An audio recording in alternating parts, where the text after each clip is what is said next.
அனைவருக்கும் வணக்கங்கள். Good morning friends. நாணயங்கள் சேகரிப்பாளர்களுக்கு ஒரு நாணயமான பதிவு. தமிழுக்கும் அமுதென்று பெயர். அந்த தமிழ் என்ப தமிழ் எனது உயிருக்கு நிகர். இது ஒரு சின்ன ஒரு குட்டி கலெக்ஷன் ரெடி பண்ண. இது அறிஞர் அண்ணா நாணயம். அதான் பார்த்தாலே தெரியுத. இது ஹைதராபாத் மின்ட்டு. இது ஹைதராபாத் மின்ட்டு. இது ஹைதராபாத் மின்ட்டு. இது ஹைதராபாத் மின்ட்டு. 4 காயினா. அடுத்து மும்பை மின்ட்டு. 2வது ஒரு மும்பை மின்ட்டு. 3வது ஒரு மும்பை மின்ட்டு. 4வது ஒரு மும்பை மின்ட்டு. அடுத்து கொல்கட்டா மின்ட்டு. இது ஒரு கொல்கட்டா மின்ட்டு. இது ஒரு கொல்கட்டா மின்ட்டு. இது ஒரு கொல்கட்டா மின்ட்டு. இது ஒரு கொல்கட்டா மின்ட்டு. இதில் நொய்டா மின்ட்டு கிடையாது நண்பர்களே. நொய்டா மின்ட்டை தேட வேண்டாம். இந்த 3 மின்ட்டு தான். இதோட வலைத்தளத்து ரேட்டு ஹைதராபாத் 250 ரூபா, மும்பை 200 ரூபா, இது 150 ரூபா. மொத்தம் இதனுடைய ரேட் 600 ரூபா ஆகுது. இந்த ஒரு செட்டு 4 செட்டுன்னு நினைக்கக்கூடாது. இந்த ஒரு செட்டு பேரறிஞர் அண்ணா நாணயம் நீங்கள் வலைத்தளத்தில் வாங்கினீங்கன்னா 600 ரூபா ஆகுது. நான் ஒரு 300 ரூபான்னு கொடுக்கலாம்னு நினச்சேன். அதுலேயும் குறைச்சி 200 ரூபான்னு கொடுப்போம்னு வச்சுருக்கேன். 3 மின்ட்டு இருக்குது. நீங்கள் தேட வேண்டாம். இது எல்லாமே குட் கண்டிஷனான காயின். நல்ல தெளிவுபடுத்தி உங்களுக்கு வச்சுருக்கேன்.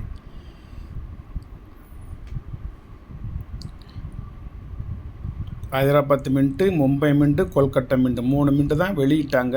3மே நல்ல குட் கண்டிஷனாக உங்களுக்கு வச்சுருக்கேன். இதில் வலைத்தளத்து ரேட்டு 600 ரூபா. நான் 300 ரூபான்னு பாதிக்கு பாதி கொடுக்கலான்னு நினச்சேன். இருந்தாலும் 200 ரூபான்னு கொடுக்கேன். இந்த ஒரு செட்டு 200 ரூபா.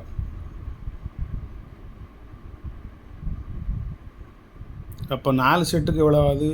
800 ரூபா. 4 செட்டையும் வாங்கிட்டிங்கன்னா உங்களுக்கு shipping charge free. Shipping charge நீங்கள் தனியாக தர வேண்டாம். நன்றி, வணக்கம், வாழ்த்துக்கள். சப்ஸ்கிரைப் பண்ணுங்கள், ஷேர் பண்ணுங்கள், லைக் பண்ணுங்கள், கமெண்ட் பண்ணுங்கள். தென்னாட்டின் பெர்னாட் ஷா திராவிட முன்னேற்ற கழகத்தை உருவாக்கிய நபர்களில் ஒருவர், முக்கிய பிரமுகர்களில் ஒருவர். திராவிடர் கழகத்தை சார்ந்தவர்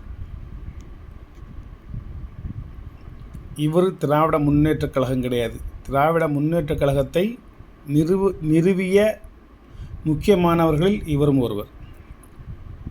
பேரறிஞர் காஞ்சிபுரம் நடராஜ முதலியார் மகன் அண்ணாதுரை. அதான் CN அண்ணாதுரைன்னு சொல்லுவாங்க.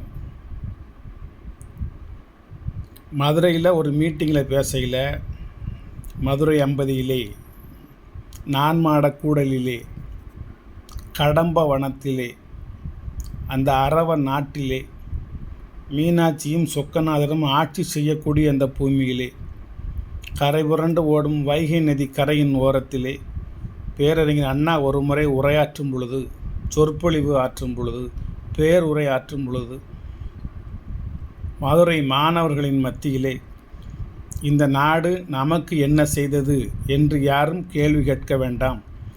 இந்த நாட்டிற்கு நாம் என்ன செய்தோம் என்பதை சற்று சிந்தித்து செயல்படுங்கள் என்ற ஒரு கோரிக்கை வைத்தார். இந்த நாடு நமக்கு என்ன செஞ்சிச்சு அப்படின்னு நீங்கள் யாரும் யோசிக்க வேண்டாம். அந்த நாட்டுக்கு நம்ம என்ன செஞ்சோம் அப்படிங்கிறத நீங்கள் யோசிங்க அப்படின்னு சொல்லி மாணவர்கள் மத்தியில் ஒரு பேருரை, சிறப்புரை ஆற்றினார். ஹிக்கிம் பாதம்ஸ் அப்படின்னு சொல்லி ஒரு புத்தக விற்பனை நிலையம் இருக்குது. சென்னையில் இருக்குது. முக்கியமான இடங்களில் இருக்கும். நீங்கள் ரயில்வே ஸ்டேஷன் போனீங்கன்னா பிளாட்ஃபார்மில் ஒரு தள்ளு வண்டியில் நிறைய புத்தகம் அடுக்கியிருந்து, அந்த வண்டியினுடைய முன்னால் ஹிக்கிம் பாதம்ஸ் அப்படின்னு எழுதியிருக்கும். நீங்கள் சென்னை எழும்பூர் போனீங்கன்னா நீங்கள் அதை பார்க்கலாம். நான் பார்த்துருக்கேன். இவர் அடிக்கடி அங்கே போய் நிறைய ஆங்கில புத்தகங்கள் வாங்கிட்டு செல்வார். ஒவ்வொரு முறையும் இவர் காஞ்சிபுரம் செல்லும் பொழுது இவருடைய சிறிய தாயாரின் பொன் நகைகளில் ஒன்றாக குறைந்து கொண்டே இருக்குமாம். படிப்பதற்கு செலவுக்கு பணம் வேண்டும் என்று இவருடைய சித்தி சின்னம்மாவினுடைய நகைகளை ஒன்றொன்றாக வாங்கிட்டு செல்வாராம். வாங்கிட்டு போய் அவர் ஒரு பேட்டியில் சொல்கிறார், எங்கள் சித்தையோட நகைப்புறம் நான் வாங்கிட்டு வந்துடுவேன் ஒன்று ஒன்றா, வந்து எல்லா நகைகளையும் விற்று புத்தகங்கள் தான் வாங்கினேனே தவிர வேறு ஒன்றும் செய்யவில்லை அப்படிங்கிறார். அவ்வளவு பெரிய ஒரு புத்தக பிரியர், புத்தக படிப்பாளர், கட்டுரை எழுத்தாளர், கதை எழுத்தாளர், திரைக்கதை எழுத்தாளர், நடிகர், நாடகங்களில் நடிச்சிருக்காரு, அரசியலில் ஈடுபட்டு தமிழ்நாட்டில் ஒரு பெரிய புரட்சியை உருவாக்கியிருக்காரு. இவருக்கு உடல்நலம் சரியில்லை, சென்னையில் தான் மருத்துவமனையில் சேர்த்துருக்காங்க. ஒரு குறிப்பிட்ட தேதியில் அவருக்கு அறுவை சிகிச்சை ஆப்ரேஷன். மருத்துவர்களின் குழு வருகின்றது அந்த மருத்துவமனைக்கு. அவர்களிடம் ஒரு வேண்டுகோள் வைக்கின்றார், இன்று நடக்கக்கூடிய இந்த அறுவை சிகிச்சையை நாளை செய்து கொள்ளலாமா என்று கேட்கின்றார்.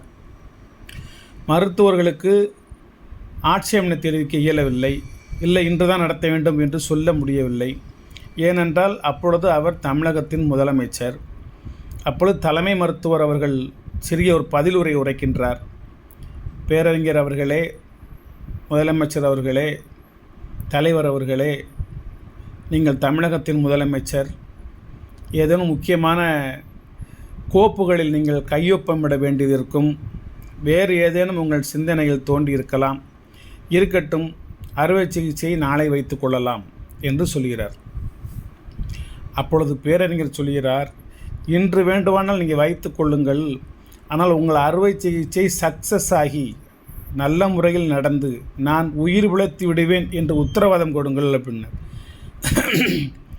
அதுக்கு அந்த மருத்துவர் குழு முடியாதுன்று, உத்தரவாதம் கொடுக்க முடியாது, நல்ல முறையில் ஆப்ரேஷன் பண்ணுவோம், ஆனால் உத்தரவாதம்ங்கிறது இறைவன் கையில் தான் இருக்குது அப்படின்ட்டார். கடவுள் மறுப்பு இயக்கத்தின் தலைவரிடமே இறைவன் கையில் தான் இருக்குங்கிறத பதிலை சொல்லக்கூடிய ஒரு தைரியம் அந்த டாக்டர்கிட்ட தான் இருக்குது. அப்போ முதலமைச்சர் சொல்கிறாரு, பேரறிஞர் அண்ணா சொல்கிறாரு, ஒன்றும் இல்லை, நான் எந்த கோப்பிலையும் கையெழுத்துலாம் இட வேண்டியதில்லை, நான் இல்லைன்னா எனக்கு அடுத்த ஸ்தானத்தில் இருக்கிறவங்க கையொப்பம் இட்டு கொடுவாங்க.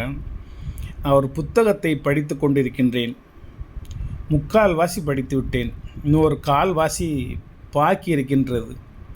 வாசிக்கக்கூடிய புத்தகத்துக்கு தான் அந்த கால்வாசி, அரைவாசி, முக்கால்வாசி, வாசின்னு புத்தகத்தை வாசி, அதையே நேசி, அந்த சிந்தனையே யோசி, பிறரிடம் நீ யாசிக்க வேண்டிய அவசியம் இருக்காதும்பார். அந்த புத்தகத்தை முக்கால்வாசி படிச்சுட்டேன், இன்னும் கொஞ்சம் படிக்க வேண்டியிருக்குது.